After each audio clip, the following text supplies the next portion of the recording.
Labvakar, darbie draugi! Sākam kārtējo pārskatu par karu Ukrainā. It kā mums būtu maz problēmu iepriekšējos virzienos, kur notika kaujas, diemžēl vakar tai pievienojas klāt Liman, Konstantinovka un arī Kliban-Bik ūdenskrātuve, kur, kā jūs atceraties, situācija bija ārkārtīgi sarežģīta jau sen. Un šīs te visas virzības uz priekšu mums, diemžēl, ir apstiprinātas arī ar attiecīgajām geolokācijām. Bet sākam ar Zaparīžī virzienu. Šeit izmaiņas notika Stipnahirskā. Krievijas armija izdevās izlavīties pa kārtējo vasarnīcu rajonu gar krastu. Turpinājās viņu uzbrukums pie Poltavkas, pie Ribne, virzībā tālāk no Ihorivkas un daļēji apstiprinājās iepriekšējās dienas uzbrukuma rezultāti pie Nova Aleksandrivkas. Jā, vissvarīgākā un laikam vislielākais pārsteigums un negatīvā ziņā ir Krievijas armijas virzība pie Stipnahirskas. Tūlīt ātri parādīšu, ko viņi šeit ir izdarījuši. Krievijas armija pavirzījās uz priekšu šeit gar krasta līniju. No vienas puses izskatās, ka nekas jau tāds būtisks nav noticis. Jau nē. Jo, ja mēs atceramies, šis te uzbrukums šajā te virzienā iet starp divām pirmo un otro aizsardzības līniju, vienlaicīgi tad ieņemot pozīcijas gan pirmajā, gan otrajā. Kas notika šeit? Šeit arī izejot uz šo te pozīciju, Krievijas armija izdevās apiet pirmo aizsardzības līniju. Un viņi ir aizgājuši aizmugurē gan Stipnahirskam, gan šī te pozīcijai, kura principā turēja šeit fronti tālāk. Un teorētiski, ja viņiem tagad izdodas ieņemt šo te pozīciju, tālāk viņi var sākt virzību uz priekšu gar pirmo aizsardzības līniju, aizbūdami jau aizmugurē pirmajai aizsardzības līnijai, un tādā veidā satuvoties ar uzbrukumu no otras puses. Un skaidrs, ka viņu uzbrukuma virziens šeit būs gala rezultātā uz Ariehava pēc Guļaipoļa. Ja viņiem izdosies ieņemt Guļaipoļa, tad viņi virzīsies uz priekšu šādā te veidā. Un tas ir ļoti slikti, jo nākošā aizsardzības līnija Ukraiņiem iet šeit, gar upīti, un tad attiecīgi to aizsardzības līniju Ukraiņi noteikti negribēs pamest, un viņi labāk plānos un paliks savās aizsardzības pozīcijas, jo tā lieta ir drošāka. Virzība apvidu ir šeit, diemžēl arī tagad tā jau ir ārpus kartes, tā kā rītdien man atkal būs jāzīmē jauno karti, viņiem ir Krievijas armija virzība uz priekšu, un tad šeit es parādīšu arī, kur tad atrodas tā pirmā aizsardzības līnija. Šī ir tā svarīgā pozīcija, un šī ir tā vieta, kur tā aizsardzības līnija sākās. Zaparīžī virziens šeit pirmais tad apstiprinājās modificētā veidā uzbrukums uz Novu Aleksandrivku. Nav aizgājuši, nav Krievijas armija kontrole par kaut kādām daļām Nova Aleksandrivkā, bet mēs redzam, ka tā virzība uz priekšu ir apstiprinājusies un viņi ir jau aiz aizsardzības līnijas. Tāpat turpinājās uzbrukums ārā no Grigorjevkas un Priviljas, un šeit Krievijas armija jau ir pāri upei. Un tad, tas redzam, ka tas uzbrukums nav pagaidām apturāms un Krievijas armija turpina virzīties uz priekšu. Šos pāris laukus tad attiecīgi viņiem izdevās ieņemt šeit, un tas ir tās pēdējais atlikušais placdarms Ukraiņiem pāri upei, Inčuru upei, kuru viņi vēl joprojām notur. Tālāk arī ir uzbrukums šeit pie Poltavkas, skatāmies tālāk uz leju, tad šeit arī mēs redzam, ka diezgan plašā frontē Krievijas armija uzbruk. Un, protams, viņu mērķis sākotnējs ir šie tie 3 ciemi, bet uzbrukt viņiem var dažādā veidā. Ja šeit uz priekšu izlausties neizdodas, visdrīzāk viņi mēģinās virzīties uz priekšu starp ciemiem, un tad attiecīgi uzbrukt gan uz vienu, gan uz otru pusi. Tā kā šeit, un tā kā Ukraiņiem tās pozīcijas, kā es jau visu laiku stāstu, ir orientētas uz uzbrukumu no ziemeļiem, no dienvidiem, nevis uz uzbrukumu no austrumiem, tāpēc arī šeit apturēt virzību uz priekšu neizdodas. Pakrovskas virziens šeit ir apstiprinājusies, te bija mums tāda pelēkā zona izveidojusies, tad te apstiprinājās, ka Krievijas armija ir tuvāk pie Mirnagradas, un no Balahana viņiem izdevās uzbrukums uz priekšu, un izdevās ieiet iekšā Mirnagradā, ieņemt pirmās mājas šajā te sektorā. Apstiprinājās Ukraiņu kontrole par Zetišoku, tā kā vismaz šeit ir pozitīva ziņa, bet tagad negatīvā ziņa, kura nav saistīta ar kaut kādas teritorijas ieņemšanu vai kontroli, bet gan ar Ukraiņu spēku darbībām. Un tad mēs zinām, ka aktīvi Ukraiņi darbojas šeit, un tad tas, ko viņi grib nogriezt, viņi grib nogriezt to vēža spīli Krievijas armijas, viena ir šeit, otra šeit, tad šo nogriezt ļoti sarežģīti, šo daudz vieglāk. Bet par ko mums liecina Ukraiņu spēku kustība Mirnagradā, nevis spēki iet iekšā, lai noturētu savas pozīcijas, bet gan tas, ko mēs redzam, ir Ukrainas armija turpina atkāpšanos no Mirnagradas un Pakrovskas. Un tas attiecīgi nozīmē, ka īpaši lielas cerības uz veiksmīgu iznākumu uzbrukumam ziemeļos Ukraiņi tomēr uz to neliek. Un izskatās tā, ka tomēr Pakrovsku un Mirnagradu viņi Ukrainas armija tomēr plāno atstāt. Jā, tātad uzbrukumi Dabrapilja virzienā šeit, kā es jau teicu, Zetišok ir Ukrainas armijas rokās, un arī uzbrukums no Novošahava patiesībā iet uz priekšu diezgan veiksmīgi. Mēs redzam, te Ukrainas armija vairākos virzienos virzās uz priekšu. Un ir svarīga lieta Ukraiņu aktīvās darbības šajos te flankos, gan uzbrukot no ziemeļiem, gan uzbrukot no rietumiem. Tāds Krievijas armijas placdarms, ko viņi kontrolē šeit pie Šahava, ir palicis pavisam maziņš. Un tagad izskatās tā, ka Krievijas armija atmetusi cerības uzbrukt Šahava un ieņemt Šahava, Safievku un Tariecki un tā tālāk. Un tagad viņi visdrīzāk plāno organizēt aizsardzību šeit, kur patiesībā nekādu jau labu viņi aizsardzību organizēt šeit nevarēs.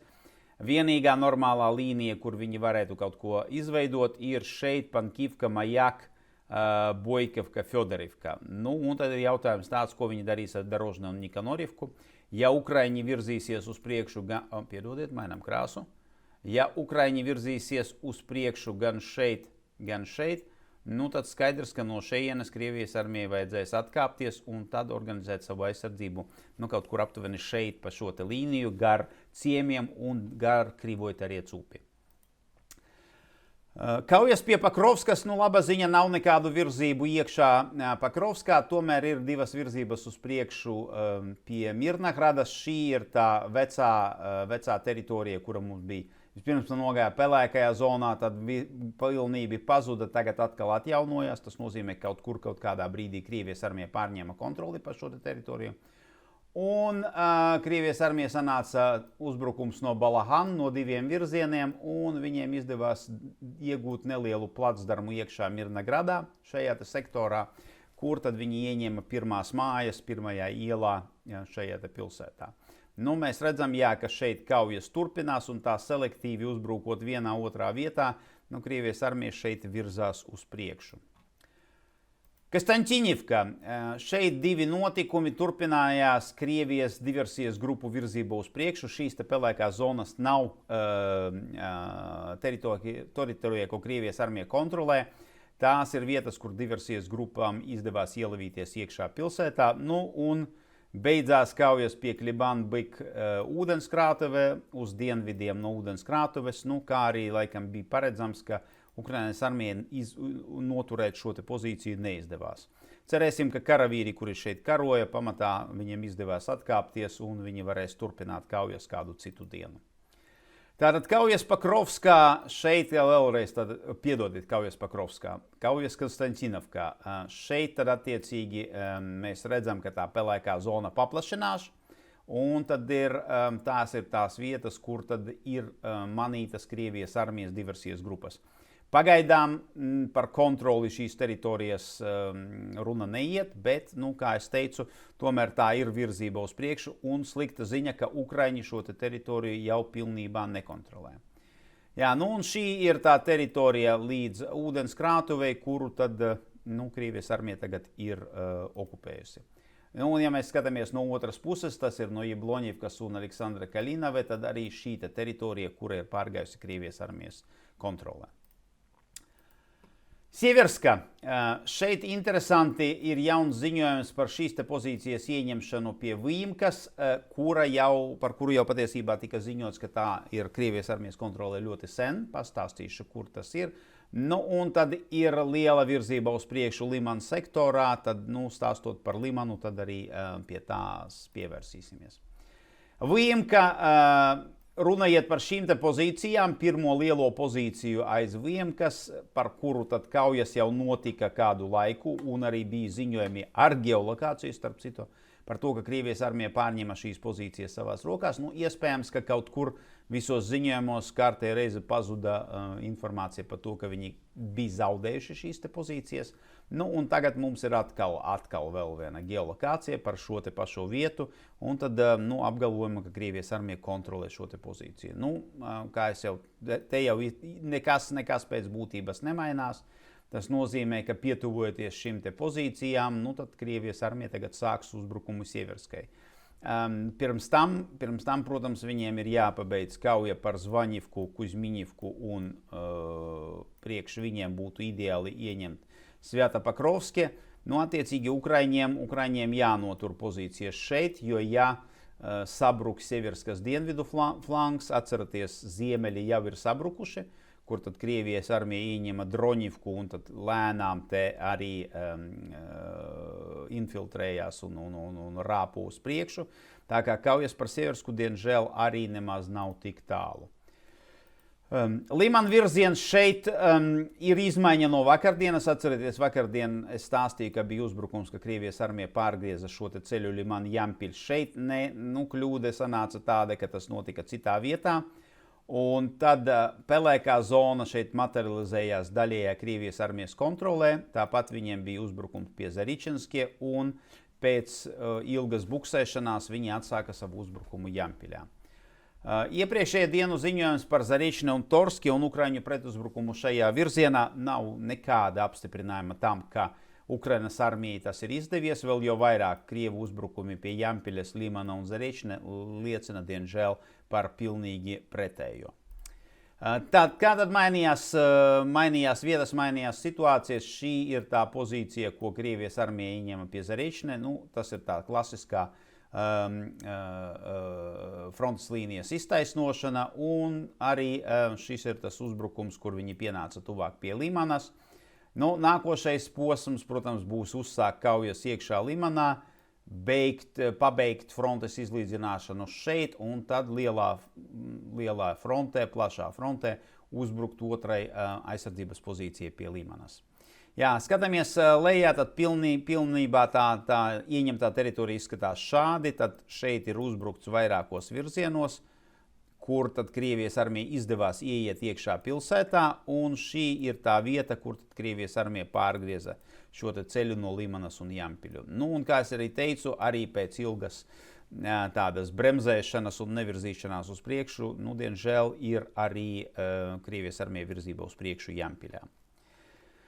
Nākošais uzbrukums mums notika Vavčanskā. Te mēs redzam gan industriālā zonā virzību uz priekšu gar Siņeļņikava. Siņeļņikava izskatās tā, ka ir ieņemta, un Krievijas armija šeit pavirzies uz priekšu, un mēs redzam arī virzību uz priekšu uz Prilipivku. Tā kā šeit viss, diemžēl, ir attīstās negatīvi, tātad uzbrukums iekšā daudzstāvu māju rajonā un industriālā zonā, virzība uz priekšu šeit pa ceļu ar spiedienu no meža, un tādā pašā veidā uzbrukums šeit uz Prilipivku. Jā, es kaut kur pazaudēju stāstu par spridzināšanu Belgorodas dambī, kuram pēc ziņojumiem tad vajadzēja ietekmēt Krievijas operācijas uz dienvidiem no Vavčanskas. Diemžēl, ja mēs paskatāmies uz to, kas te notiek, neizskatās, ka tās operācijas kaut kādā veidā negatīvi ir ietekmētas. Bet tad par to spridzināšanu un par tiem potenciāliem rezultātiem, kuri varētu tad šeit rezultēties kaut kādās veiksmīgākās Ukrainas armijas operācijas, par to es pastāstīšu jums rīt. Bet šodienai man tas ir viss. Jā, diemžēl Pokrovska nav vienīgā problemātiskā vieta. Ir arī vairākas citas lietas, kur ir diezgan sarežģīta situācija, un pagaidām, diemžēl, to pozitīvo ziņu mums ir gaužām maz. Jā, tas ir šodienai man viss. Paldies par jūsu uzmanību un tiekamies rītdien.